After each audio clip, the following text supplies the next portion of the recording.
This next talk is called The Flood of Sensuality, and this is another of those talks given by Lumpur Cha to the group of monks and novices after the recitation of the monastic rule.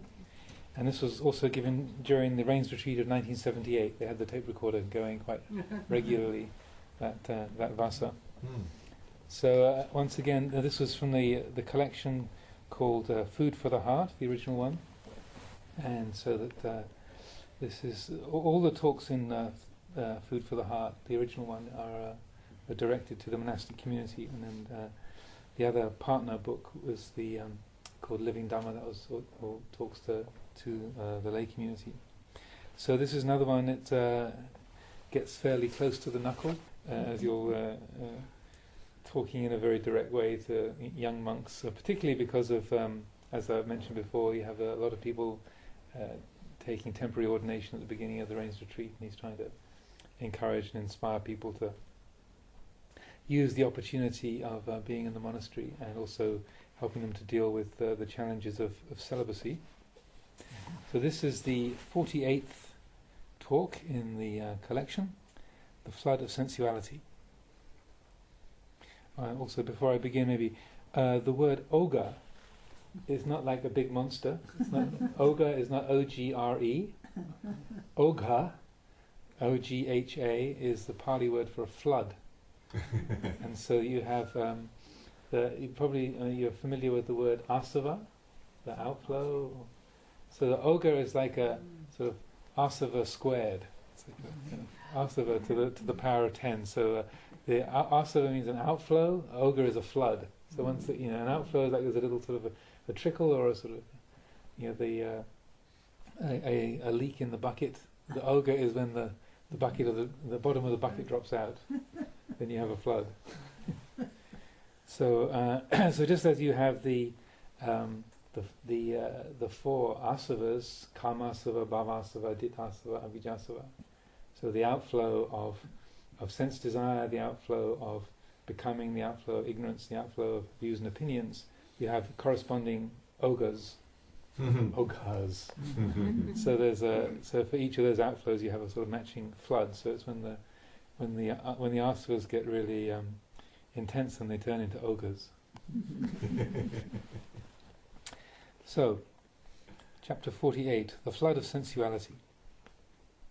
Karmoga, the flood of sensuality, sunk in sights, in sounds, in smells, in tastes, in bodily sensations. Sunk because we only look at externals. We don't look inwardly. People don't look at themselves. They only look at others. They can see everybody else, but they can't see themselves. It's not such a difficult thing to do, but it's just that people don't really try. For example, look at a beautiful woman. What does that do to you? As soon as you see the face, you see everything else. Do you see it? Just look within your mind. What is it like to see a woman? As soon as the eye sees just a little bit, the mind sees all the rest. Why is it so fast? It's because you're sunk in the water. You're sunk. You think about it, fantasize about it, are stuck in it. It's just like being a slave. Somebody else has control over you. When they tell you to sit, you've got to sit. When they tell you to walk, you've got to walk. You can't disobey them because you're their slave.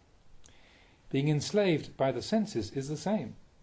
No matter how hard you try, you can't seem to shake it off. And if you expect others to do it for you, you really get into trouble. You must shake it off for yourself. Therefore, the Buddha left the practice of Dhamma, the transcendence of suffering, up to us. Take Nibbana, for example. The Buddha was thoroughly enlightened. So, why didn't he describe Nibbana in detail? Why did he only say that we should practice and find out for ourselves? Why is that? Shouldn't he have explained what Nibbana is like? The Buddha practiced, developing the perfections over countless world ages for the sake of all sentient beings. So, why didn't he point out Nibbana so that they could all see it and go there too? Some people think like this. If the Buddha really knew, he would tell us.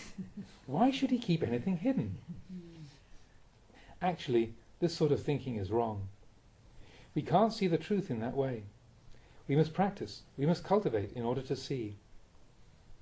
The Buddha only pointed out the way to develop wisdom, that's all. He said that we ourselves must practice. Whoever practices will reach the goal. But that path which the Buddha taught goes against our habits. We don't really like to be frugal, to be restrained, so we say, show us the way to Nibbana, so that those who like it easy, like us, can get there too. It's the same with wisdom. The Buddha can't show you wisdom. It's not something that can be simply handed around. The Buddha can show you the way to develop wisdom, but whether one develops much or only a little depends on the individual. Merit and accumulated virtues of people naturally differ. Just look at a material object, such as the wooden lions in front of the hall here. People come and look at them, and they can't seem to agree. One person says, "Oh, how beautiful," while another says, "How revolting." It's the one lion, both beautiful and ugly. Just this is enough to know how things are. Therefore, the realization of Dhamma is sometimes slow, sometimes fast. The Buddha and his disciples were all alike in that they had to practice for themselves, but even so, they still relied on teachers to advise them and give them techniques in the practice. Now, when we listen to Dhamma, we may want to listen until all our doubts are cleared up, but they'll never be cleared up simply by listening. Doubt is not overcome simply by listening or thinking. We must first clean out the mind. To clean out the mind means to revise our practice.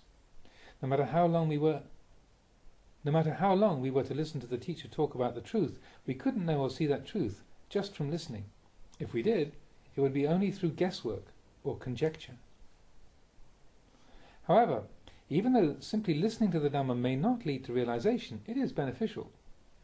There were in the Buddha's time those who realized the Dhamma, even realizing the highest realization, arahatship, while listening to a discourse. But those people were already highly developed, their minds already understood to some extent. It's like a football. When a football is pumped up with air, it expands. Now the air in that football is all pushing to get out, but there's no hole for it to do so. As soon as a needle punctures the football, the air comes bursting out. This is the same. The minds of those disciples who were enlightened while listening to the Dhamma were like this. As long as there was no catalyst to cause the reaction, this pressure was within them, like the football. The mind was not yet free because of this very small thing concealing the truth. As soon as they heard the Dhamma and it hit the right spot, wisdom arose. They immediately understood, immediately let go and realized the true Dhamma. That's how it was. It was easy. The mind uprighted itself. It changed, or turned, from one view to another. You could say it was far, or you could say it was very near. This is something we must do for ourselves. The Buddha was only able to give techniques on how to develop wisdom, and so with the teachers these days. They give Dhamma talks, they talk about the truth, but still we can't make that truth our own. Why not? There is a film obscuring it. You could say that we're sunk in the water. Karmoga, the flood of sensuality. Bhavoga, the flood of becoming. Becoming, bhava, means the sphere of birth.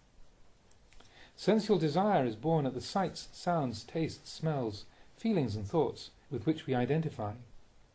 The mind holds fast and is stuck to sensuality. Some cultivators get bored, fed up, tired of the practice and are lazy. You don't have to look very far. Just look at how people can't seem to keep the Dhamma in mind. And yet, if they get scolded, they'll hold on to it for ages. They may get scolded at the beginning of the rains retreat, and even after the rains retreat has ended, they still haven't forgotten it. They won't forget it their whole lives if it goes down deep enough. But when it comes to the Buddha's teaching, telling us to be moderate, to be restrained, to practice conscientiously, why don't people take these things to their hearts? Why do they keep forgetting these things? You don't have to look very far, just look at our practice here. For example, establishing standards such as, after the meal, not chattering while washing your bowls. Even this much seems to be beyond people. Even though we know that chattering is not particularly useful and binds us to sensuality, people still like talking. Pretty soon they start to disagree and eventually get into arguments and squabbles. There's nothing more to it than this. Now this isn't anything subtle or refined. It's pretty basic. and yet people don't seem to really make much effort with it. They say they want to see the Dhamma, but they want to see it on their own terms. They don't want to follow the path of practice. That's as far as they go. All these standards of practice are skillful means of penetrating and seeing the Dhamma, but people don't practice accordingly. To say real practice or ardent practice doesn't necessarily mean that you have to expend a whole lot of energy. Just put some effort into the mind, making some effort with all the feelings that arise, especially those which are steeped in sensuality. These are our enemies. But people can't seem to do it. Every year, as the end of the rains retreat approaches, it gets worse and worse. Some of the monks have reached the limit of their endurance, at the end of their tether. The closer we get to the end of the rains, the worse they get. They have no consistency in their practice. I speak about this every year, and yet people can't seem to remember it. We establish a certain standard, and in not even a year, it's fallen apart. It starts when the retreat is almost finished. The chatter, the socializing and everything else. The practice all goes to pieces. This is how it tends to be. Those who are really interested in the practice should consider why this is so. It's because people don't see the adverse results of these things. When we're accepted into the Buddhist monkhood, we live simply, and yet some disrobe to go to the front, where the bullets fly past them every day. They prefer it like that. They really want to go. Danger surrounds them on all sides, and yet they're prepared to go. Why don't they see the danger? They're prepared to die by the gun, but nobody wants to die developing virtue. Just seeing this is enough. It's because they're slaves, nothing else. See this much, and you know what it's all about. People don't see the danger. This is really amazing, isn't it? You'd think they could see it, but they can't. If they can't see it even then there's no way they can get out. They're determined to whirl around in samsara. This is how things are. Just talking about simple things like this, we can begin to understand. If you were to ask them, why were you born? They'd probably have a lot of trouble answering, because they can't see it. They're sunk in the world of the senses and sunk in becoming. Bhava. Bhava is the sphere of birth, our birthplace. To put it simply, beings are born from bhava. It is the preliminary condition for birth. Wherever birth takes place, that's bhava. For example, suppose we had an orchard of apple trees that we were particularly fond of. That's a bhava for us if we don't reflect with wisdom. How so? Suppose our orchard contained 100 or 1,000 apple trees. It doesn't really matter what kind of trees they are, just so long as we consider them to be our own trees. Then we are going to be born as a worm in every single one of those trees. We bore into every one. Even though our human body is still back there in the house, we send out tentacles into every one of those trees. Now, how do we know that it's a bhava? It's a bhava, a sphere of existence, because of our clinging to the idea that those trees are our own, that orchard is our own. If someone were to take an axe and cut down one of those trees, the owner over there in the house dies along with the tree. He gets furious and has to go and set things right, to fight and maybe even kill over it. That quarrelling is the birth. The sphere of birth is the orchard of trees that we cling to as our own. We are born right at the point where we consider them to be our own, born from that bhava. Even if we had 1,000 apple trees, if someone were to cut down just one, it would be like cutting the owner down. Whatever we cling to, we're born right there. We exist right there. We're born as soon as we know. This is knowing through not knowing. We may know that someone has cut down one of our trees, but we don't know that those trees are not really ours. This is called knowing through not knowing. We're bound to be born into that bhava. Vata, the wheel of conditioned existence, operates like this. People cling to bhava, they depend on bhava. If they cherish bhava, this is birth. And if they fall into suffering over that same thing, this is also a birth. As long as we can't let go, we're stuck in the rut of samsara, spinning around like a wheel. Look into this, contemplate it. Whatever we cling to as being us or ours, that is a place for birth. There must be a bhava, a sphere of birth, before birth can take place. Therefore the Buddha said, whatever you have, don't have it. Let it be there, but don't make it yours. You must understand this having and not having. Know the truth of them. Don't flounder in suffering. The place that you were born from. You want to go back there and be born again, don't you? All of you monks and novices, do you know where you were born from? You want to go back there, don't you? Right there. Look into this. All of you getting ready. The nearer we get to the end of the retreat, the more you start preparing to go back there and be born there again. Really, you think that people could appreciate what it would be like living in a person's belly. How uncomfortable would that be? Just look. Merely staying in your kuti for one day is enough. Shut all the doors and windows and you're suffocating already. How would it be to lie in a person's belly for 9 or 10 months? Think about it. People don't see the liability of things. Ask them why they're living or why they're born, and they have no idea. Do you still want to go back in there? Why? It should be obvious, but you don't see it. Why can't you see it? What are you stuck on? What are you holding on to? Think it out for yourself. It's because there is a cause for becoming and birth. Take a look at the preserved baby in the main hall. Have you seen it? Isn't anybody alarmed by it? No, no one's alarmed by it. A baby lying in its mother's belly is just like that preserved baby. And yet you want to make more of those things, and even want to get back in there and soak in there yourself. Why don't you see the danger of it, and the benefit of the practice? You see? That's bhava. The root is right there. It revolves around that. The Buddha taught to contemplate this point. People think about it but still don't see. They're all getting ready to go back there again. They know that it wouldn't be very comfortable in there. To put their necks in the noose is really uncomfortable, yet they still want to lay their heads in there. Why don't they understand this? This is where wisdom comes in, where we must contemplate. When I talk like this, people say, if that's the case, then everybody would have to become monks, and then how would the world be able to function? You'll never get everybody to become monks, so don't worry. The world is here because of deluded beings, so this is no trifling matter. I first became a novice at the age of 9. I started practicing from way back then, but in those days I didn't really know what it was all about. I found out when I became a monk. Once I became a monk, I became so wary. The sensual pleasures people indulged in didn't seem like so much fun to me. I saw the suffering in them. It was like seeing a delicious banana which I knew was very sweet, but which I also knew to be poisoned. No matter how sweet or tempting it was, if I ate it, I would die. I considered in this way every time. Every time I wanted to eat a banana, I would see the poison steeped inside, and so eventually I could withdraw my interest from those things. Now at this age, such things are not at all tempting. Some people don't see the poison. Some see it, but still want to try their luck. If your hand isn't wounded, don't touch the poison. If your hand is wounded, don't touch the poison. It may seep into the wound. I used to consider trying it out as well. When I had lived as a monk for 5 or 6 years, I thought of the Buddha. He practiced for 5 or 6 years and was finished, but I was still interested in the worldly life, so I thought of going back to it. Maybe I should go and build the world for a while.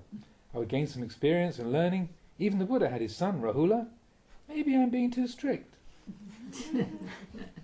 I sat and considered this for some time until I realized, yes, well, that's all very fine, but I'm afraid that this Buddha wouldn't be like the last one. A voice in me said, I'm afraid that this Buddha will just sink into the mud, not like the last one. And so I resisted those worldly thoughts.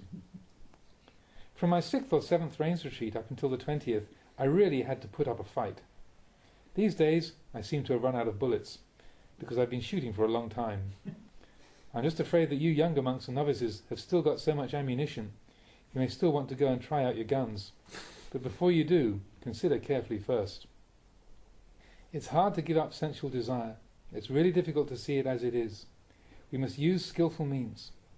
Consider sensual pleasures as like eating meat which gets stuck in your teeth. Before you finish the meal, you have to find a toothpick to pry it out. When the meat comes out, you feel some relief for a while, but maybe you even think that you won't eat meat anymore. But when you see it again, you can't resist it. You eat some more and then it gets stuck again. When it gets stuck, you have to pick it out again, which gives you some relief once more, until you eat some more meat. That's all there is to it. Sensual pleasures are just like this. No better than this. When the meat gets stuck in your teeth, there's discomfort. You take a toothpick and pick it out and experience some relief.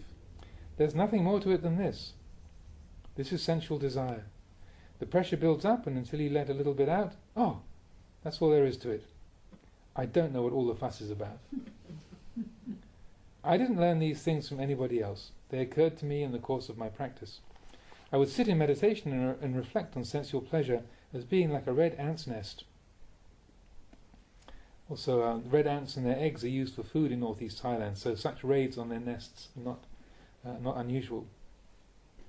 Someone takes a piece of wood and pokes the nest until the ants come running out, crawling down the wood and onto their faces, biting their eyes and ears, and yet they still don't see the difficulty therein. However, it's not beyond our ability. In the teaching of the Buddha it said that if we see the harm of something, no matter how good it may seem to be, we know that it's harmful. Whatever we haven't yet seen the harm of, we just think it's good. We haven't yet seen the harm of anything that we can't get out of. Have you noticed?